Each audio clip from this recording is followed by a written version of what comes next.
Hello, my name is Dan Fredricks and I'm with Land and Resource Engineering. We were retained by the Muskegon County Drain Commissioner to complete the engineering design of the Black Creek Consolidated Drain.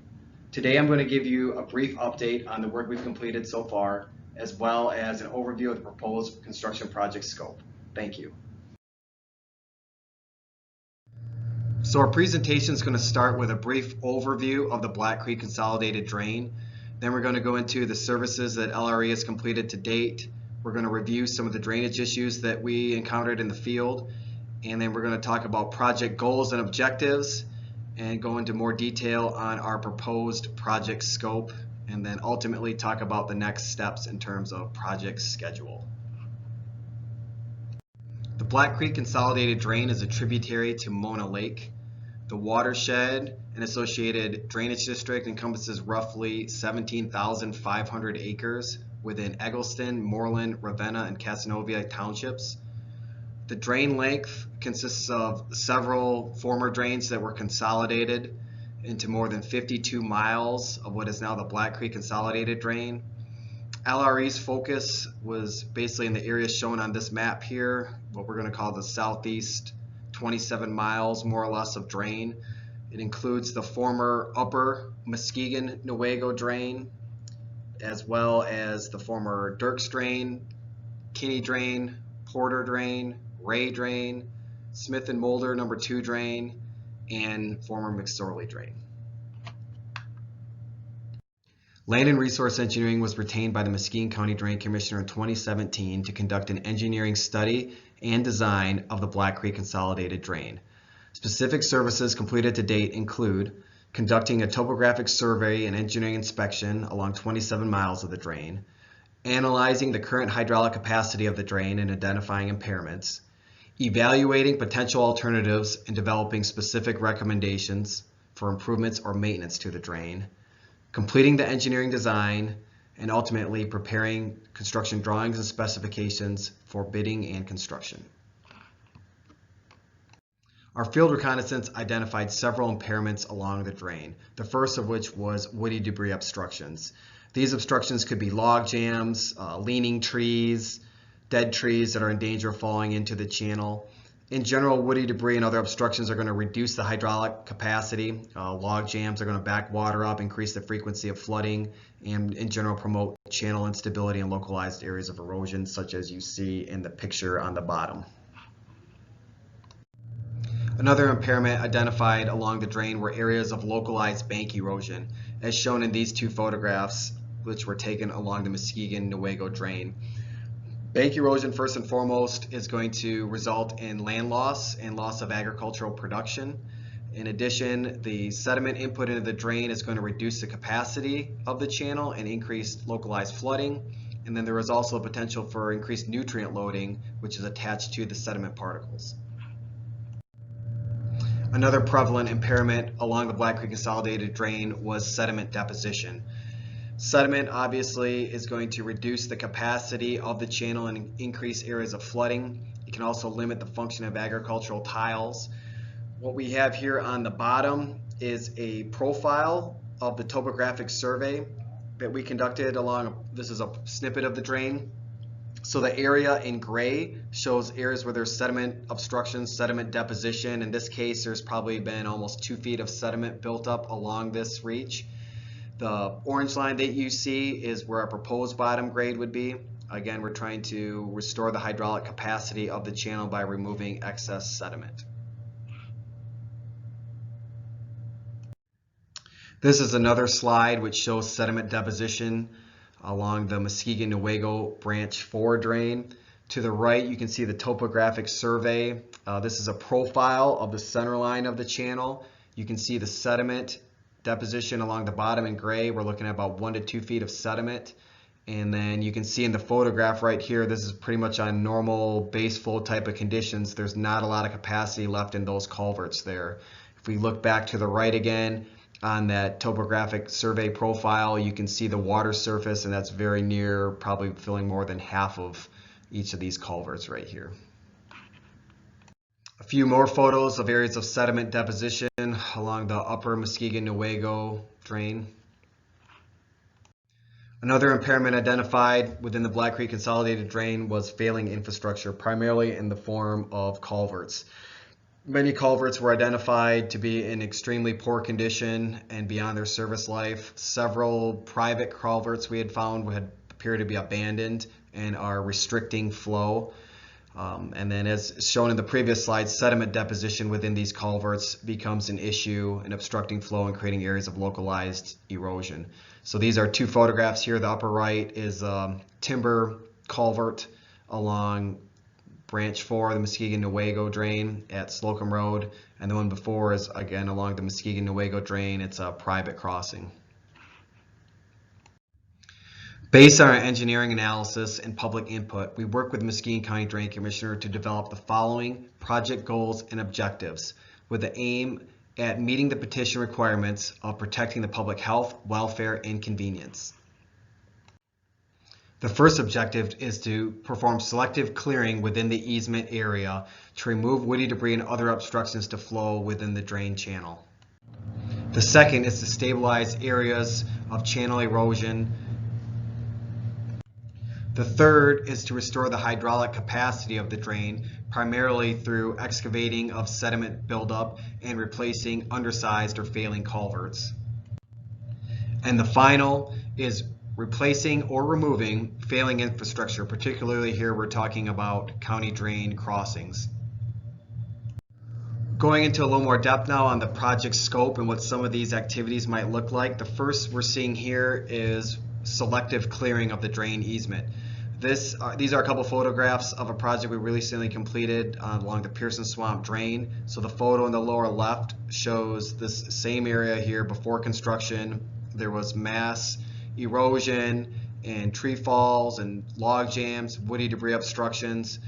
And then to the right there, you can see after we've gone in there, performed the selective clearing, removed the log jams. We've also done some stabilization along the valley wall on the left side of that photograph right there, but really open the drain up, restore the hydraulic capacity of the channel. The second slide is similar. The primary focus here was with channel stabilization. Again, you can see active erosion in the lower left. This is a before photograph here. There's erosion, there's also woody debris, and we went in through here and stabilized this eroding bank with rock riprap to prevent further loss of land and again to restore the function and capacity of the channel. So these photographs right here bring us a little closer to home. These were taken along the Dirks Drain. And what we're trying to highlight here is sediment deposition and then the resulting open channel excavation that was performed within the drain channel. On the left, you can see stagnant water, heavy vegetation, really can't even differentiate where the channel is versus the banks. We went in there and removed over 2 feet of sediment, dropped water levels by probably 2 to 3 feet, and the resulting product is there on the right. This is probably going to be pretty indicative of the type of open channel excavation work that's going to be shown and seen on the Black Creek Consolidated Drain. Again, this is going to go a long ways in restoring the hydraulic capacity of the channel, reducing flooding, improving agricultural production. This is another set of photographs along the Pearson Swamp Drain, which is a project we recently completed for the Muskegon County Drain Commissioner. Again, exact same location near Lamos Road, looking downstream. On the left, you can see the historic channel was grossly over-widened, thick vegetation and sediment growing up in it, really stagnant water. In this case here, because we had this over-widened channel, we created more of a what we call a two-stage channel with a smaller ribbon stream within this larger channel, dropped water levels, again, probably by 2 to 3 feet, and then, like I said, there's a multi-stage channel. Last but certainly not least in our objectives was to replace or remove failing infrastructure along the Black Creek Consolidated Drain. Primarily what we're talking about here are replacing failing culvert crossings. And as shown in these photographs right here, these were taken along the Pearson Swamp Drain at Eilers Road. On the left you can see the former timber crossing, and on the right you can see the new concrete box culvert. That box culvert is going to have a 100-year plus lifespan. We are working with the Muskegon County Road Commission and MDOT to replace infrastructure along public roads. And we are working with private landowners to replace crossings on their properties as well. Now, if you live along the drain, you probably received a letter in the mail detailing the proposed work that was going to be performed along the drain with a corresponding map similar to this that graphically depicts the type of work that's going to be performed. In this case right here, what we have is a plan view, conceptual drawing of the work that's going to be performed along the upper Muskegon-Newaygo drain. The primary elements of work are going to include open channel excavation, that's shown in orange. That again is removing sediment along the drain. Here we have areas where there's 2 or 3 feet of sediment built up, so we're going to restore that hydraulic capacity of the channel by removing excess sediment. We'll also be going in there and removing any log jams or woody debris as well. Culverts that are going to be replaced, or if they're no longer needed, abandoned and removed. Those are shown as the yellow dots in this map. And then areas of bank erosion where we're going to be providing stabilization work are shown in the red dots on this map as well. This map here shows the proposed improvements that will be conducted along the Kinney Drain. Actual open channel excavation and sediment removal will be limited primarily to the upper reaches of the drain. However, pretty much the entire drain system will have selective clearing performed to remove woody debris obstructions from the drain itself. Undersized or aging culverts will be replaced. Those are shown in the yellow dots.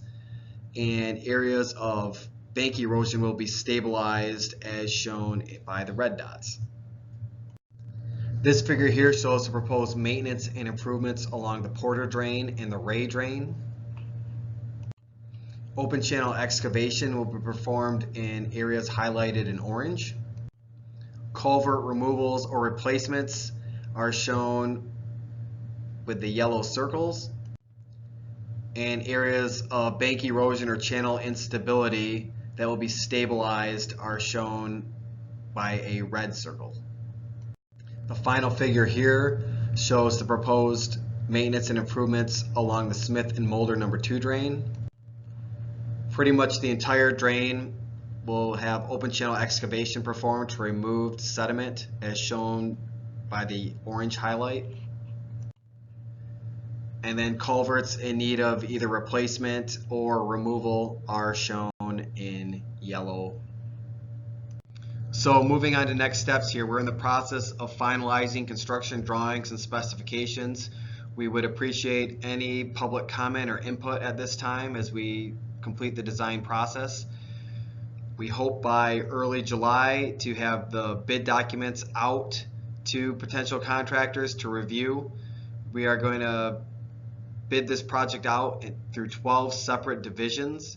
And the bid opening is tentatively set for July 16th, 2020.